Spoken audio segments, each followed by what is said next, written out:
یزید کی فوج کا مکہ معظمہ پر حملہ۔ مسلم بن عقبہ کی ہلاکت کے بعد حسین بن نمیر جو شامی لشکر کا سپہ سالار مقرر ہوا تھا، اس نے مکہ معظمہ پہنچ کر حملہ کر دیا۔ اہل مکہ اور حجاز والے یزید پلید کی بیعت توڑ کر حضرت عبداللہ بن زبیر رضی اللہ تعالیٰ عنہ سے بیعت کر چکے تھے۔ ان کی فوج نے لشکر یزید کا مقابلہ کیا اور صبح سے شام تک لڑائی جاری رہی، مگر فتح و شکست کا کوئی فیصلہ نہ ہوا۔ دوسرے دن حسین بن نمیر نے منجقین جو پتھر پھینکنے والی مشین ہوتی ہے اسے کوہ ابو قبیس پر نصب کر کے پتھر برسانا شروع کیا۔ سنگ باری سے حرم شریف کا مبارک صحن پتھروں سے بھر گیا اور اس کے صدمہ سے مسجد حرام کے ستون ٹوٹ گئے، کعبہ شریف کی دیواریں شکستہ ہو گئیں اور چھت گر گئی۔ شامی پتھر برسانے کے ساتھ ساتھ روئی، گندک اور رال کے گولے بھی بنا بنا کر اور جلا جلا کر پھینکنے لگے، جس سے خانہ کعبہ میں آگ لگ گئی، اس کا غلاف جل گیا اور وہ دمبا جو حضرت اسماعیل علیہ السلام کے فدیہ میں قربانی کیا گیا تھا، اس کے سینگ تبرک کے طور پر کعبہ شریف میں محفوظ تھی، وہ بھی جل گئیں۔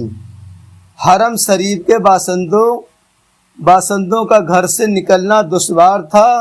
تقریباً 2 ماہ تک وہ سخت مصیبت میں مبتلا رہے۔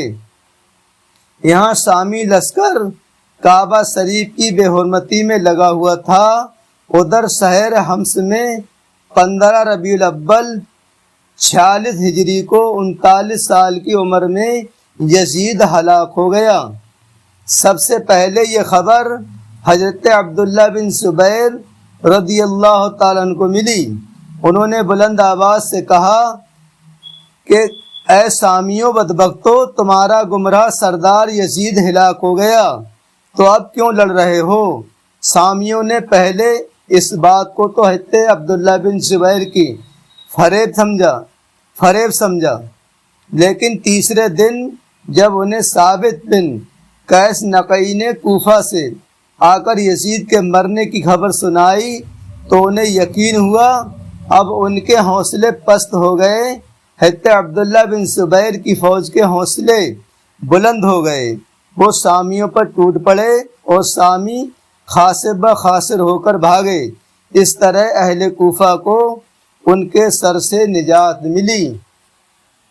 یزید پلیت نے کل 3 برس 7 مہینے تک حکومت کی۔ جب وہ قریہ حوارین میں ہلاک ہوا، اس کی موت پر ابن عربہ نے چند اشعار کہے ہیں جن کے معنی یہ ہیں کہ اے بنی امیہ، تمہارا بادشاہ کی لاش حوارین میں پڑی ہے، موت نے ایسے وقت میں آ کر اس کو مارا جب اس کے تکیہ کے پاس کوزہ شراب کا لبالب بھرا ہوا ہے اور اس کے نشہ سے مست ہونے والے پر ایک گانے والی سارنگی لیے ہوئے رو رہی تھی، جو کبھی بیٹھ جاتی کبھی کھڑی ہو جاتی تھی۔ یزید کی موت کے بعد حجاز و یمن و عراق خراسان والوں نے یزید کی موت کے بعد حضرت عبداللہ بن زبیر رضی اللہ تعالیٰ عنہ کے دست مبارک پر بیعت کی، اور شام و مصر کے لوگوں نے یزید کے بیٹے معاویہ کو اس کا جانشین مقرر کیا۔ معاویہ اگرچہ یزید پلید کا بیٹا تھا مگر نیک و صالح تھا اور باپ کے برے کاموں سے نفرت کرتا تھا۔ بیماری کی حالت میں اسے تخت پر بٹھایا گیا، جو آخری دم تک بیمار ہی رہا تھا۔ اس نے کسی طرف فوج کشی کی اور نہ کوئی دوسرا اہم کام انجام دیا، یہاں تک کہ صرف 40 روز یا 2 ماہ کی حکومت کے بعد 41 سال کی عمر میں انتقال کر گیا۔ آخر وقت میں لوگوں نے اس سے کہا کہ کسی کو خلیفہ نامزد کر دیں۔ معاویہ نے جواب دیا کہ میں نے خلافت میں کوئی حلاوت نہیں پائی تو پھر اس کی تلخی میں کسی دوسرے کو کیوں مبتلا کروں؟ معاویہ بن یزید کی موت کے بعد شام و مصر کے لوگوں نے بھی حضرت عبداللہ بن زبیر رضی اللہ تعالیٰ کے دستے مبارک پر بیعت کر لی۔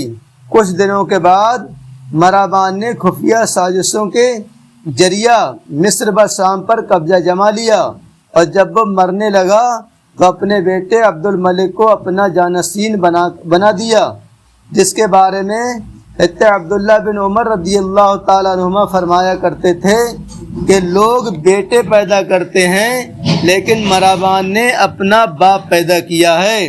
عبد الملک دانش مند، فقیہ اور قرآن و حدیث کا جاننے والا اور تخت نشین ہونے سے پہلے بہت بڑا عابد و زاہد تھا، اور مدینہ منورہ کے عبادت گزار لوگوں میں سے اس کا شمار ہوتا تھا، مگر بعد میں وہ بدعمال ہو گیا۔